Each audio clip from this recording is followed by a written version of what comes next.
Bonjour, nous avons bien vu l'environnement dans la pitonnerie précédente.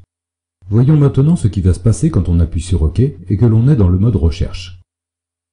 On appellera la méthode rechercher dans laquelle je commence par mettre le résultat précédent, s'il y en a un, à vide.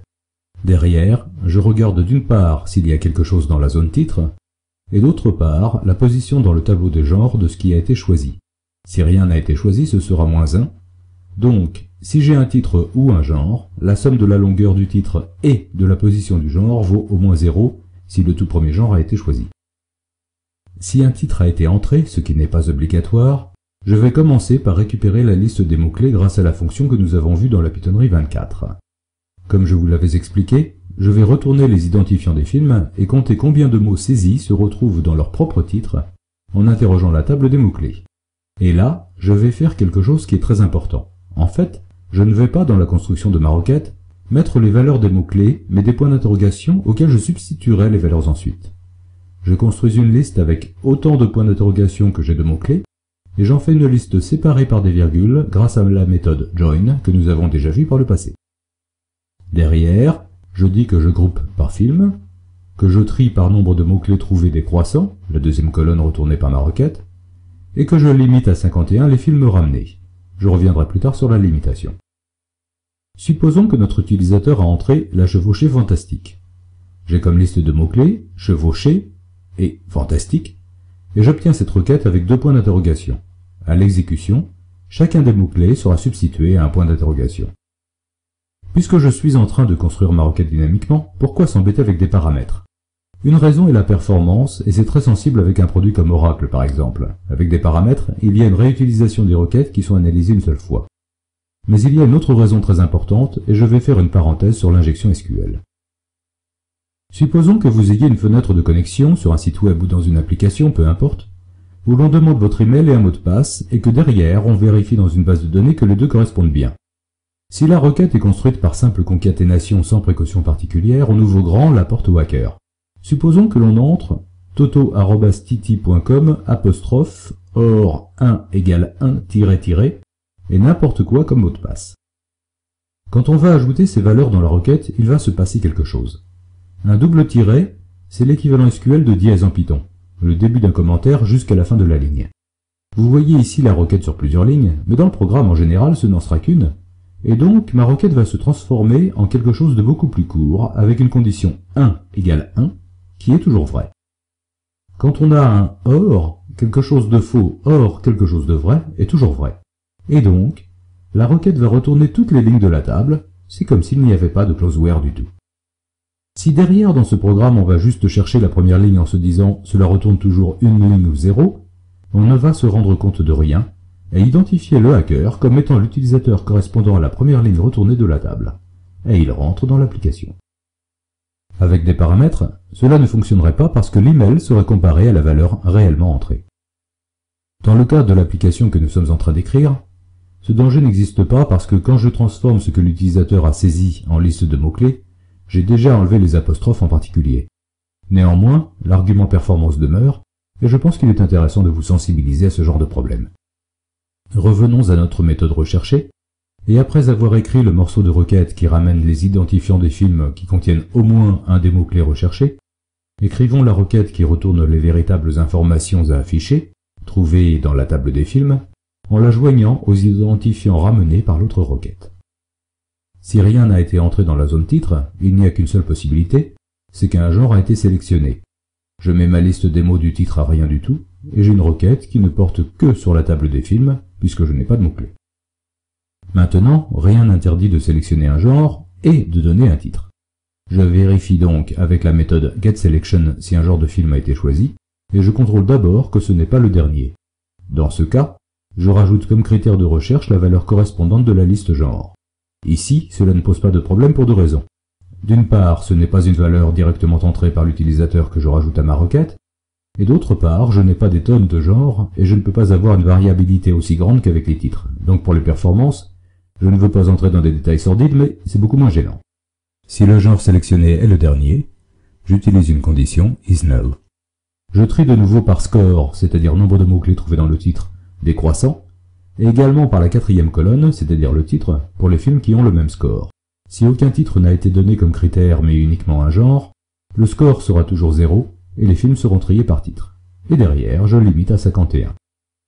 Pourquoi cette limite? Dans un programme interactif, cela ne rime à rien de retourner des millions et des millions de lignes.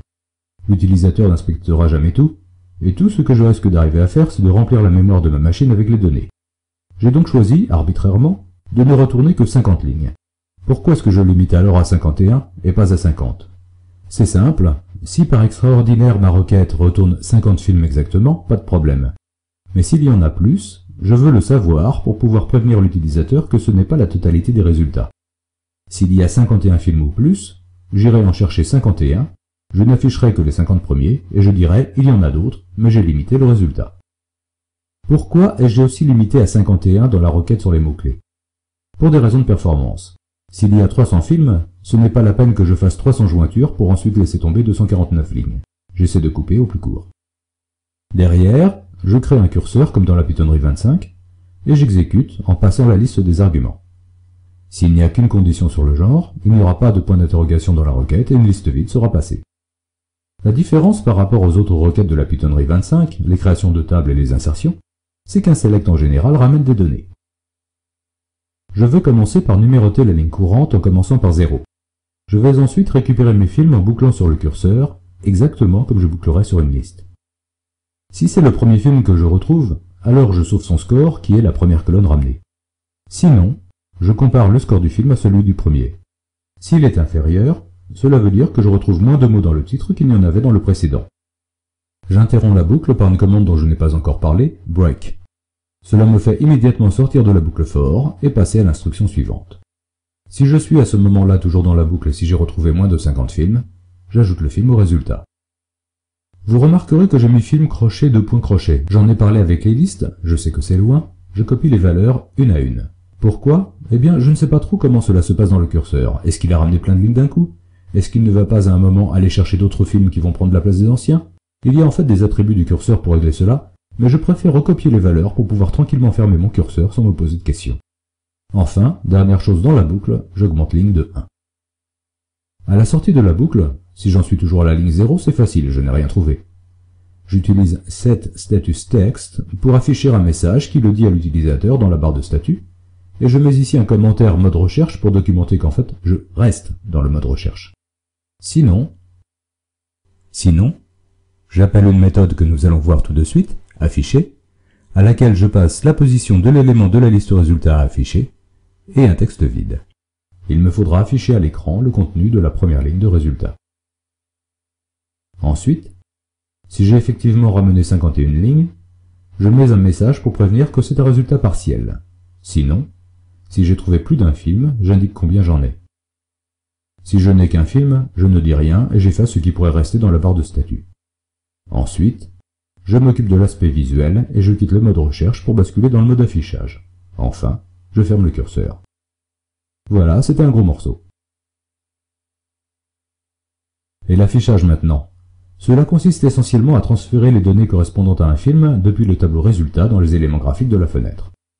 On appellera la méthode afficher en lui passant le rang du film à afficher et un message pour la ligne de statut si besoin. Le rang va nous dire quel élément, quelle liste donc, de résultat correspond au film à afficher. Et nous allons évidemment faire référence à la position de chacun des éléments de cette liste qui correspond à l'ordre des colonnes dans le select. Je vérifie bien sûr que le rang est possible dans mon tableau de résultats, puis j'ignore le score et m'attaque au genre. C'est une colonne qui n'est pas obligatoire dans la table, et si j'ai nul, je récupère none dans Python, et je dis que le choix est -1. Par convention, cela correspond à rien de choisi pour une liste de sélection comme celle que nous avons pour le genre. Sinon, j'utilise la méthode index pour savoir à quelle position du tableau des genres la valeur retournée appartient, et j'utilise la méthode setSelection pour présélectionner l'élément dans la liste. Pour le titre, le réalisateur et le pays, qui sont tous obligatoires, j'utilise directement setValue. Pour l'année, je vérifie si j'ai une valeur. Si je n'en ai pas, j'efface le contenu du champ correspondant. Si j'en ai une, alors j'ai une chose particulière à faire, qui est convertir la valeur numérique retournée par la requête en texte avec la fonction str pour l'afficher. Pour la durée, en position 7, c'est exactement la même chose que pour l'année. Une fois que j'ai rempli tous mes champs, je dis que le rang courant est le rang que je viens de traiter, et c'est là que je m'occupe de mes flèches de navigation. Si le rang est 0, il n'y a rien avant, et donc je désactive la flèche vers le haut, sinon je l'active. Si le rang est le dernier de la table de résultats, il n'y a rien derrière, et je désactive la flèche vers le bas, sinon je l'active. Si je n'ai qu'une ligne de résultat, ce sera à la fois l'élément 0 et le dernier, et les deux flèches seront désactivées. Enfin, j'affiche le message sur la barre de statut. Je peux écrire une première version, je reviendrai dessus plus tard, des méthodes associées aux touches de navigation. Flèche vers le haut, c'est afficher l'élément précédent, flèche vers le bas l'élément suivant, avec un message vide chaque fois. Je voudrais quand même que vous ayez bien en tête ce qui se passe et où les valeurs sont stockées. Quand mon programme Python exécute la méthode recherchée, il émet un select qui va ramener certaines des lignes de la table des films, plus d'ailleurs un champ calculé, le score, et les ramener dans la liste résultats. Quand j'appelle afficher, je prends une ligne de résultat et j'en mets les valeurs dans les champs de la fenêtre. Ce qu'il faut bien voir, c'est que ce que je vois à l'écran est stocké dans les éléments graphiques de la fenêtre, dans la liste résultats, et aussi dans la table de la base de données, parce que quand on ramène des données, c'est une copie, pas un transfert physique comme prendre un livre sur une étagère. Et quand on va modifier, eh bien la difficulté sera de s'assurer que ces trois différentes copies sont cohérentes. C'est ce que nous verrons bientôt.